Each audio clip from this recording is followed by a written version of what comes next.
And I don't mean which train did you take? Okay, how did I get here? I mean, I know most of you, and I think most of you know me. I mean, I'm one of these veterans hanging around here for 20 years, and I have to say, I remember, I don't know who it was last year, said, Jostein, you will never leave Russia, of course. I mean, nobody will let you out of Russia because you have to stay here. This is your place, and your assets and your value is here. And I said, you most probably are right. But a couple of months later, I decided to change that. And from 1st October last year, when the closing of the deal between Takeda and Nycomed, when Takeda acquired Nycomed, I was proposed a job to head all the emerging market, excluding China, for Takeda.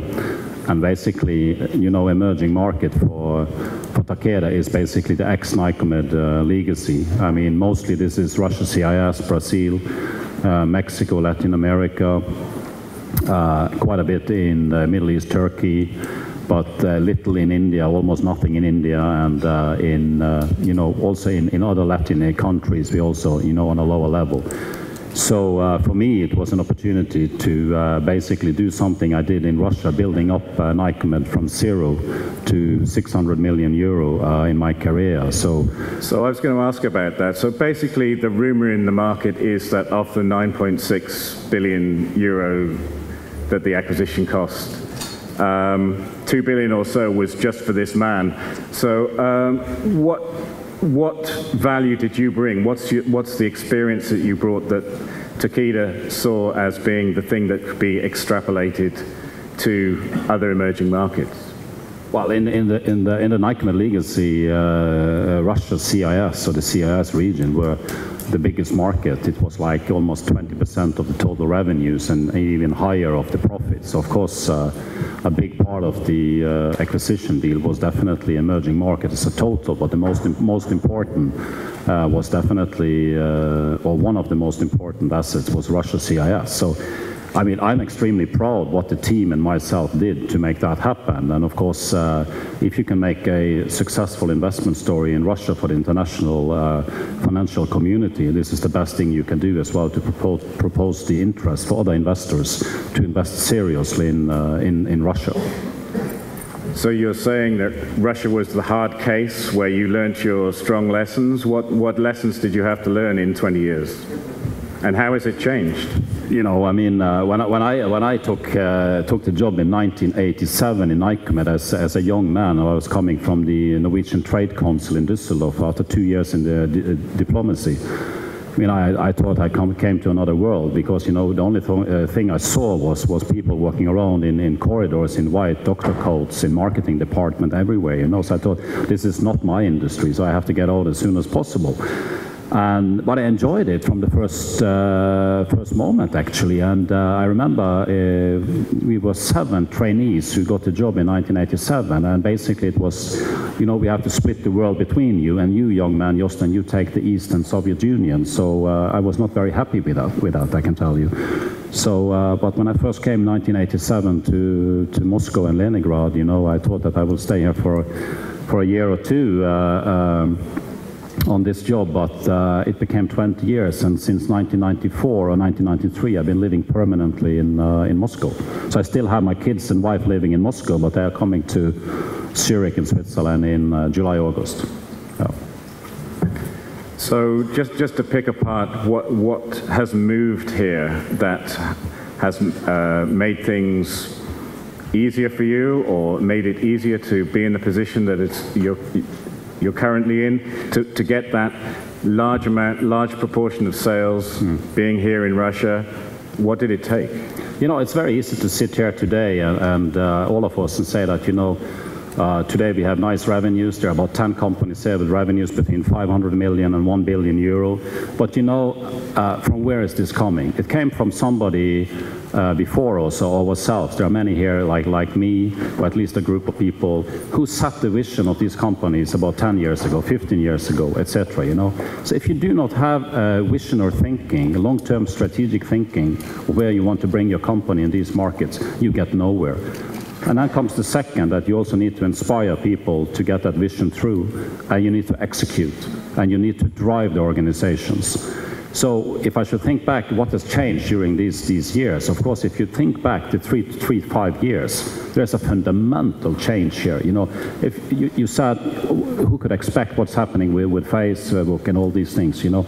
But you know, who could expect that for 3 years ago that we have now 10 manufacturing top facilities almost up and running or in the phase of planning from international companies, R&D development, etc., etc. So there is a big change of basically companies taking this market completely different than in the past, only with sales marketing, and only say, yeah, we are also thinking about investing and signing letter of intent and protocols. So now basically you see some actions behind it. And this, I think, is the main change for me, that, you know, you have CIOs coming in there, signing up agreement, getting things done, and you see basically facilities and R&D collaboration moving, and not only on the papers. So how much of this change has occurred because of the changes in various types of regulatory situation, the pricing and reimbursement, the registration, and how much has been driven by the company's recognition that there are a huge number of people and a government that essentially wants to improve the healthcare provision in a dramatic way? Well, I don't think it's too much special behind this. You know, everybody wants to invest in emerging market, and Russia is one of the key emerging markets, as we know. I mean, we're all seeing what's happening in Europe, in US, and Japan. Growth goes down, so basically the growth is coming from these markets, as we all know, for the last 5-10 years. So, of course, we have seen then corporation, you know, being more bullish, taking more risk, and really investing into the countries. But I think also the platform, the reforms that we see from authorities is also helping and assisting in this. Although, you know, we do not have fully clarity in this country of reimbursement. We do not have fully clarity of GMP. We do not have fully clarity on the regulatory framework and clinical trial framework, etc. So, of course, there's a lot of pending issues. But you see these issues in each other emerging market as well. So it's nothing specific, you know, I think. So this is a matter of time as well. But, you know, I mean, for those of you who remember how it was 10 years, 15 years ago, you understand the big change that has taken place from that time till today. And this is dramatic. And you cannot change things in this country in 1 year or 2 years and 3 years. This is a very, very complex country to manage. I said 85 regions. Yeah, you have technology issues, you have infrastructure issues. I mean, speaking about Ukraine, the neighbor here, who I'm also having in my responsibility, of course, which is a much, much easier country to manage, you know, which has a great, let's say, overview, and basically you can have completely different tools in your hands to manage this. This is completely different in Russia. So Russia is also a technology complex country to manage. So now you have an expanded role with the Takeda acquisition, where they've decided that you're the man to put in charge not only of Russia and CIS markets, but actually in charge of all the emerging markets. How do you hope to look at that brief? How do you prioritize? I mean, Russia, you know, to some extent. How about Brazil, India, China to start with? How much of a learning curve is this going to be, both for you and for the company?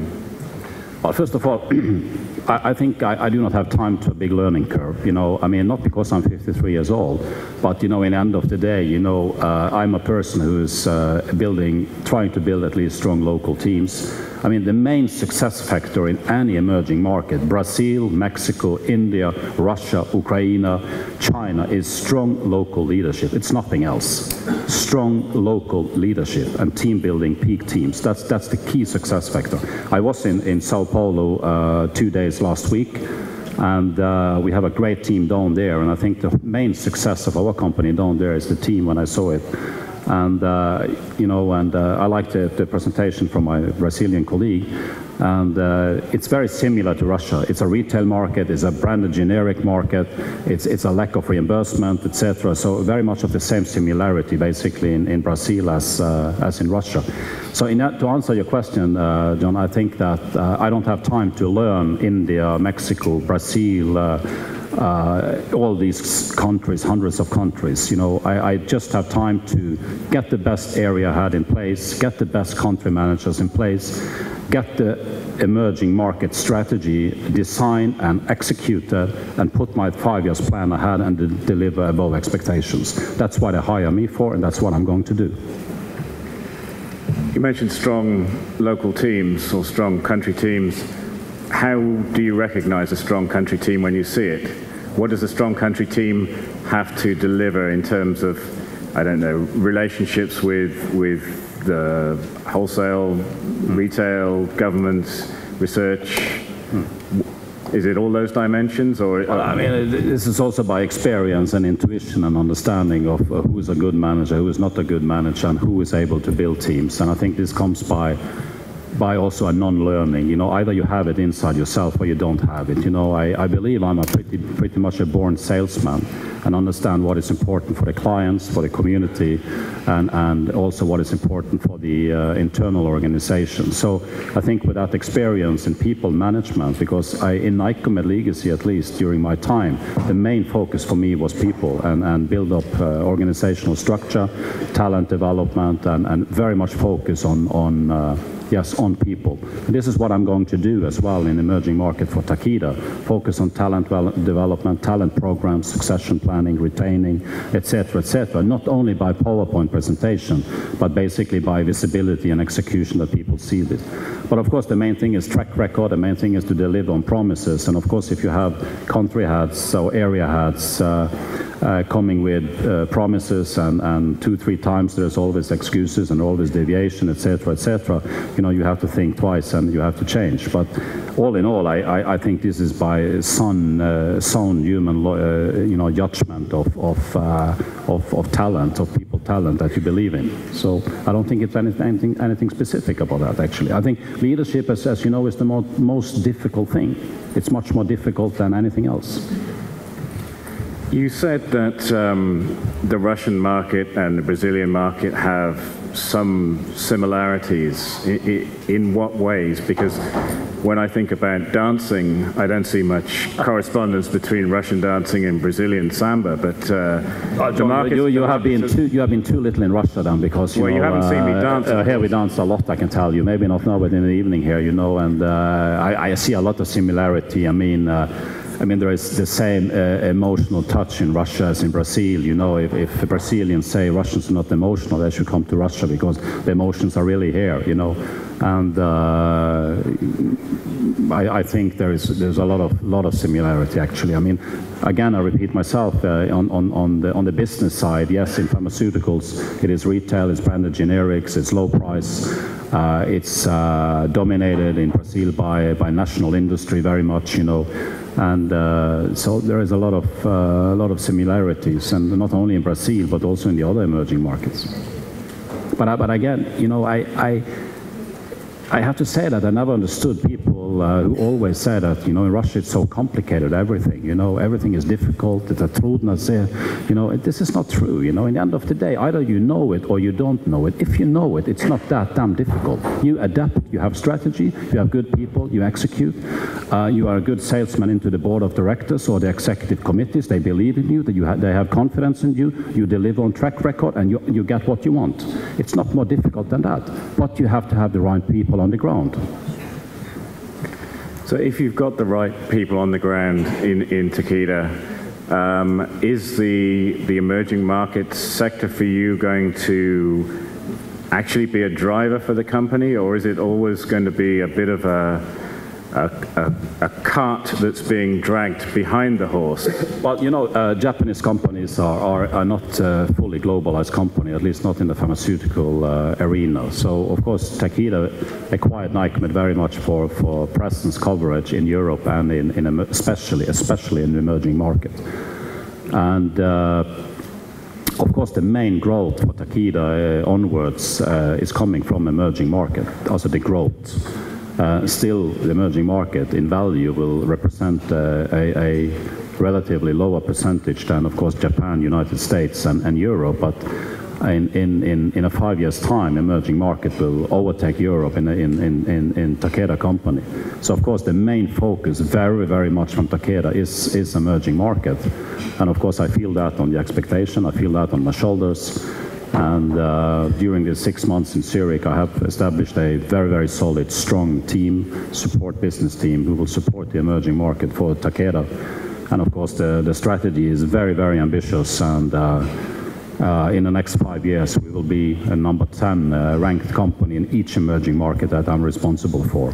And I'm also basically have an objective to put Takeda in 5 years as the best employer in emerging market. And I know I can do this. In terms of the product offering that you have to take to emerging markets, I mean, you've seen what sells here, you know what sells in Brazil. Are we talking, I mean, the discussion this morning was often about how it's possible to get more innovative drugs reimbursed here and brought into the country, whether you need to go down the biosimilars route for biologics, whether you need to go down the, wait till patent expiry and then the drugs can actually be afforded by the single payer here. Is it really, is there a dichotomy within an international pharmaceutical company that also has the emerging market operations, that perhaps the product range that is being developed for one set of markets is not perhaps going to be applied? Well, if you see the big companies in emerging market, the top 10 companies, I mean, they have a very diversified and very large portfolio, actually. You're talking about maybe up to 50, 60, even 100 products of some of the companies. And it is a very diversified portfolio. Those companies who are very successful, they have a diversified portfolio. You're talking about branded generics, innovative products, OTC products, and high-tech products. So I still believe that in those markets, you cannot just bring in your strategic portfolio and say that you are going to be on the top 10 and you are going to have market shares below about 3%. I mean, you have to understand that you also have then to build portfolio. And how do you do that? Well, either you have that from before, or you bring in what you have now, and you have to do acquisitions. So, and that you have seen recently over the last 2 years that the big pharma companies have acquired in Brazil, in India, in Middle East, Turkey, etc., etc. So the question is, are there any more companies to acquire? Yes, there are companies to acquire, of course. So what we are all hoping, of course, us in the R&D innovative industry, that our reimbursement will be developed, reimbursement will be fair, and we can include our innovative product in the reimbursement state procurement system onward. So of course, what will happen with the pricing onwards, what will happen with reference pricing, and we understood here today with the pricing and the new proposals in EDL and strategic lists that 90% will be Russian manufactured products. Yeah? So we also have a factory in our company in Yaroslav almost ready and will be integrated in September this year. So there is a lot of uncertainty factor, I think, for innovative industry to say, let's go in and invest in manufacturing in Russia. Why should we then invest in manufacturing in Russia for our innovative products when there is basically no security of that any of these products will be basically reimbursed? Where do you see the Russian part of Takeda going forward? Is it a place where you're serving the local market only, or is it a place where you'll undertake, innovative R&D that's different to the R&D that is taking place elsewhere in the company? Are you going to manufacture here not only for local consumption because essentially the state wants you to do that, but actually use Russia as a manufacturing base for all of the rest of the world or parts of the rest of the world?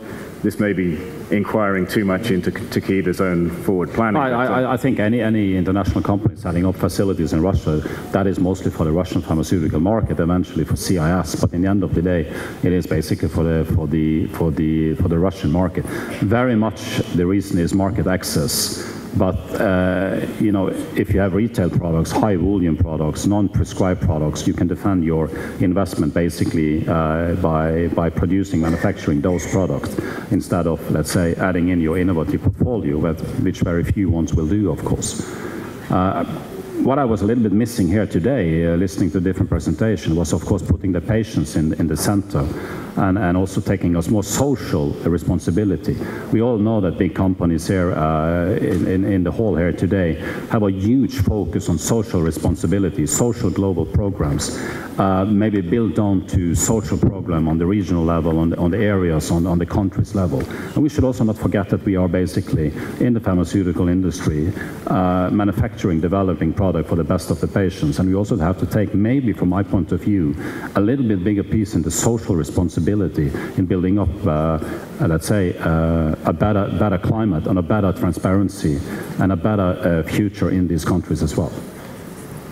Is that social responsibility some part of your marketing strategy, or is it an independent part of what needs to be done to just improve healthcare awareness, if you like, in Russia, so that people are more inclined to do the right things, get the right drugs, make sure that they're buying drugs that actually are not counterfeit and so forth? Well, I mean, that's a good question, of course. I mean, I know what you mean, and of course you're thinking global programs and social responsibility.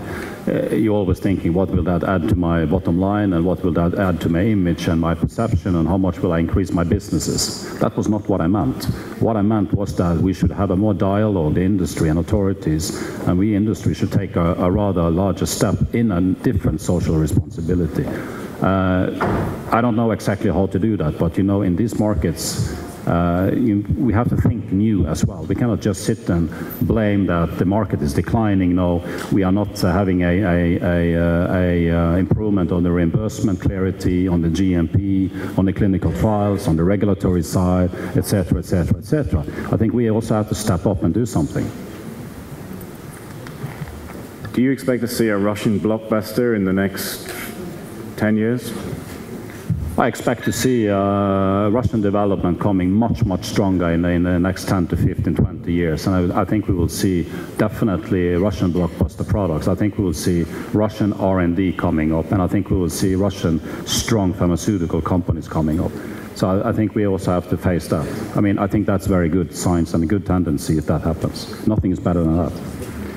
Yeah, no, that would be a good message to put out. But in terms of that hypothetical blockbuster, is it going to be something that's basically going to sell $1 billion worth of drug in this country, or is it going to be something where there's a lot of Russian input? I believe that none of the companies have threats of Russian blockbusters in their 5-10 years business plan in the different therapeutic areas today. If it comes, it comes, but with the resources in this country, and with the potential in this country, and we discussed it over lunch, John, that some people, are saying that yes, there is a lot of potential, but I've heard that for the last more than 20 years in the collapse of the Soviet Union, and I heard the potential during the 75 years of communists. I mean, the potential has to be realized today and for current generation as well. So, of course, we have to see this potential utilized for healthcare, a bigger percentage of GDP to healthcare, reimbursement coming, infrastructure in hospitals, clinics, etc., and also offering of private medical insurance, if that's come in place, etc. There is a lot of things that has to be done, but it's complicated. It takes time. It's as I said before, it is a complex technology to manage in a continent as Russia. So that I'm glad we're talking about potential, because that's going to lead us into the panel in a minute. But just to finish on that potential, you mentioned a couple of specifics there. Is there a need for a much broader recognition that that potential can be fulfilled quickly, and that it's not a gradual evolution? And if there is that recognition, what would you point to as being a couple of the most important things that need to happen? Beyond I mean, it is definitely reimbursement. I mean, if I should just say one thing, I think we should concentrate on one thing, and we have discussed this in the industry for, I don't know for how many years, and we all know that this is the driving force for the growth of the market. This is the driving force for availability of good, high quality, innovative products and accessible product to the population. So I would say from all points, this is the key element to be properly developed, introduced in the next 5 years in Russia. Well, on that note, thank you very much, Jostein. We're going to move on to the panel. Thank you again. Thank you. Bye. Thanks.